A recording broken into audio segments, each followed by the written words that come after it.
Hello and welcome to the video, Egyptian Numerology versus Classical or Traditional Numerology. I'm Sara Bachmeier, the author of Egyptian Numerology, Emergence into the Fifth Dimension. I'm often asked the question, what is the difference between the two? I've spent 2 years giving examples of my work on my blog, my YouTube channel, and our Egyptian Numerology Community Facebook group. And I've written articles for Law of Attraction magazine, and now I'm writing weekly articles for Ask Astrology. But this is the first time that I've shared literal and detailed information comparing the two side by side. There are similarities and differences between traditional and Egyptian numerology, and I'm not claiming that one is better than the other. Personally, I'm a fan of both, and I'm comparing the two in order to answer some questions, and also because I believe that both offer vital services. I've always found it essential to do research when choosing a divining tool to trust and to work with. So there are 3 areas that I'm going to be looking at, and they are the terminology, the categories or placements, and the quality of the number definitions. And because I specifically work with Egyptian numerology, I had to visit several interesting sites of traditional numerology to do my research. And honestly, there is so much on the internet that it was really hard for me to choose which ones to follow. But a few of the most popular are Christine Delory, Numerology.com, and World Numerology. And I'm not comparing Egyptian numerology exclusively with these websites, but those 3 were some of my favorites, so I chose them. So let's look at the similarities between the two. Egyptian numerology and classical numerology. Well, number 1, they both work off of a person's birth date and birth name. 2, both forms calculate the destiny number by totaling the vowels and the consonants off of the birth certificate name. And 3, both types of numerology calculate the achievement number by adding our birth date to our birth month.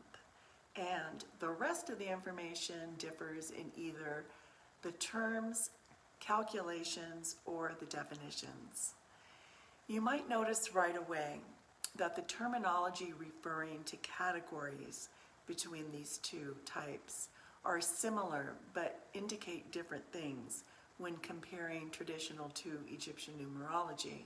For example, we're going to find the differences in categories with traditional numerology in the term soul urge number, which refers to the total numeric value of vowels in the birth name.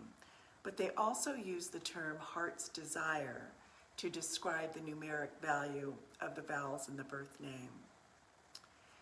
They use the term expression number, which refers to the total numeric value of both the vowels and the consonants in the birth name.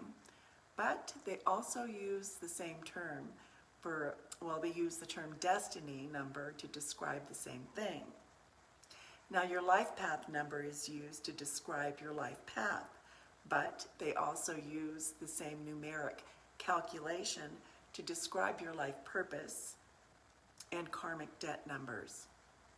Your karmic debt numbers refers to the numbers 13, 14, 16, and 19, and is contingent on the life path numbers 1, 4, 5, 7, and 9.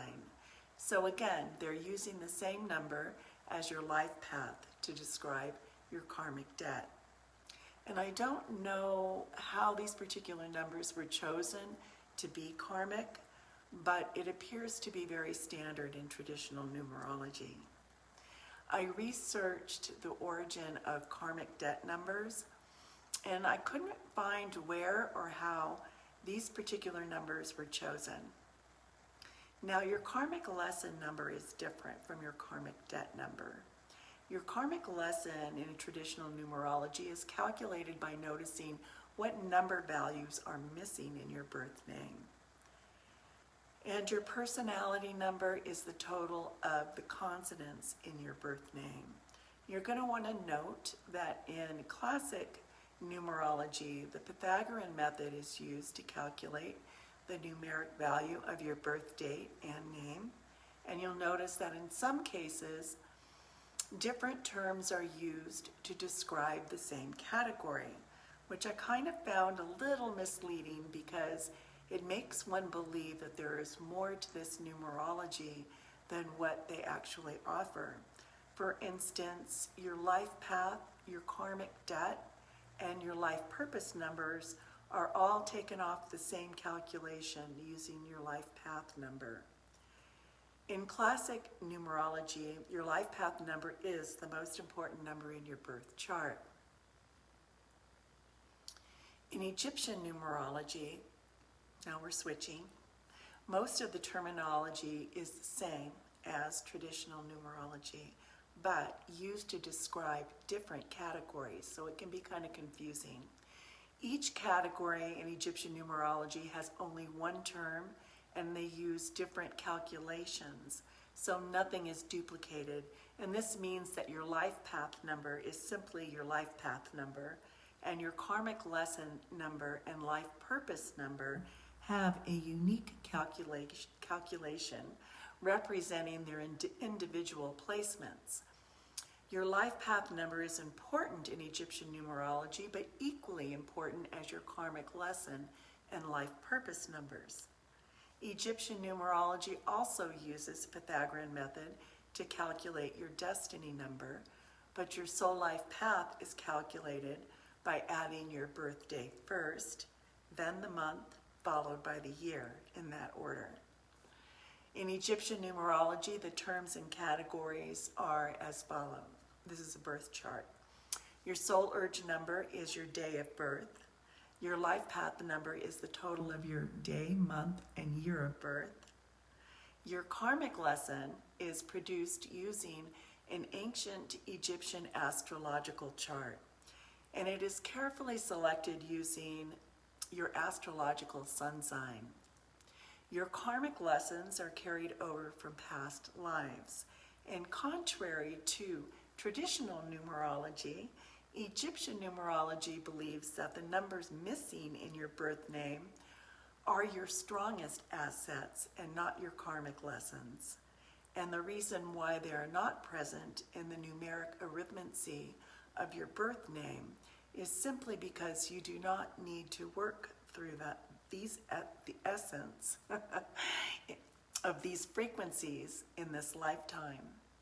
Your soul life purpose is the total of your life path and karmic lesson, because these two work together to bring you closer to what you incarnated to do and why.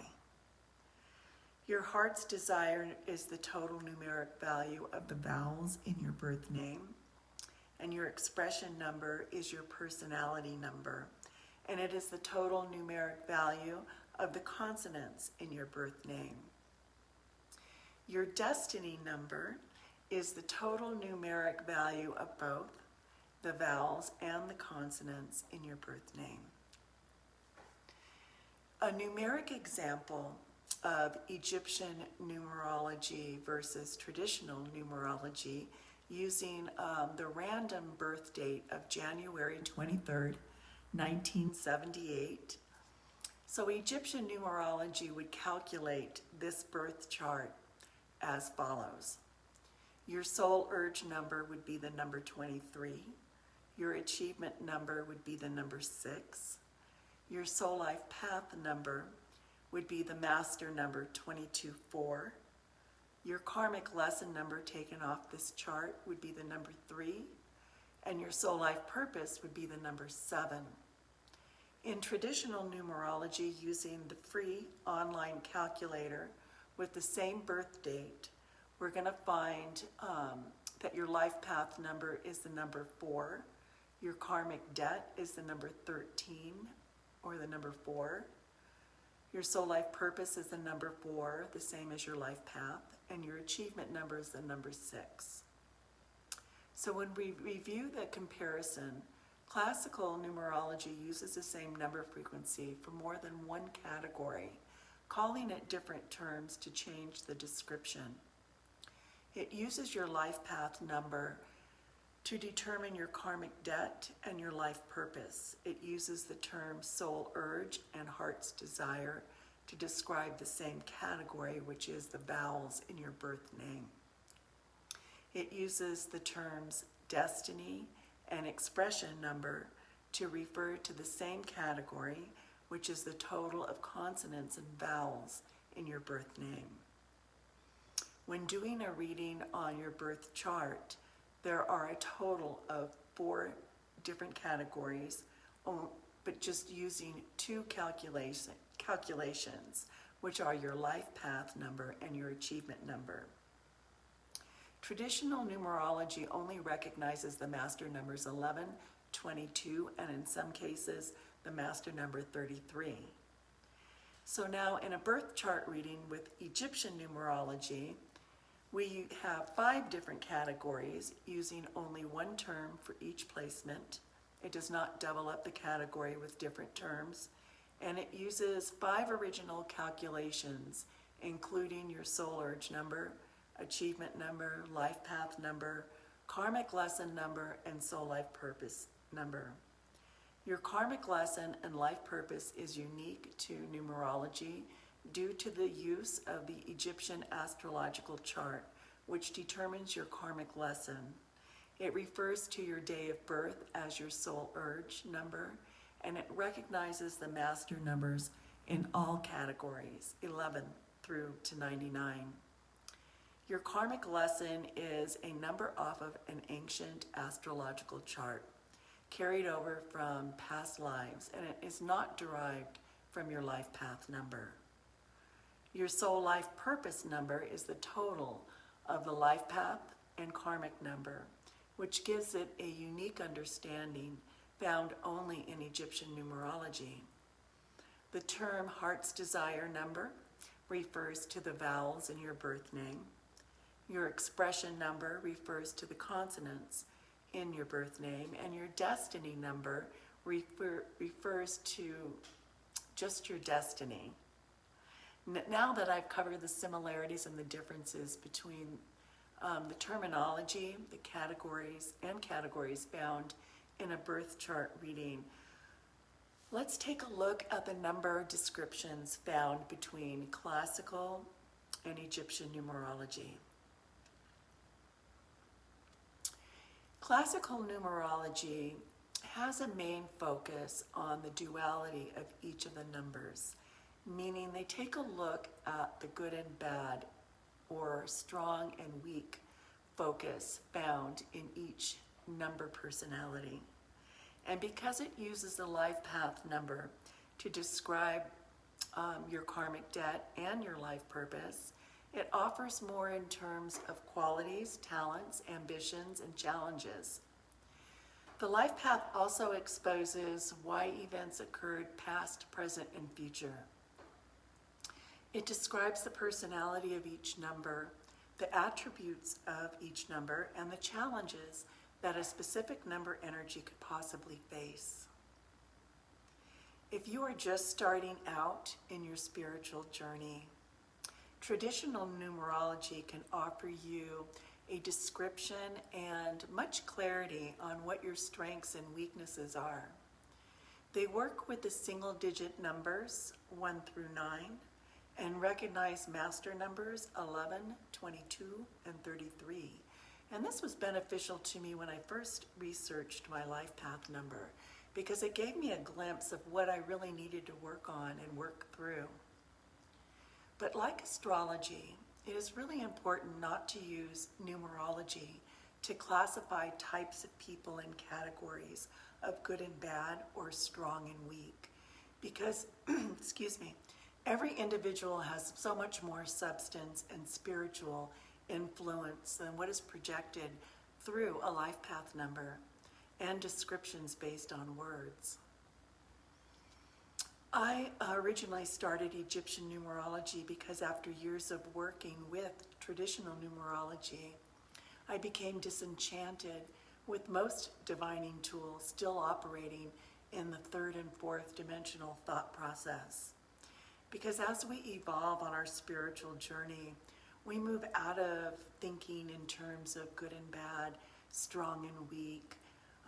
When this happens, we need information based on a higher understanding. It seemed that no matter where I looked, either on the internet or books, I received the same information, and I got to a point where it no longer served me. I really wanted a vision of what my highest possibilities were. I needed something that I could aspire to, something that challenged me to be the greatest version of myself. I became uninterested in the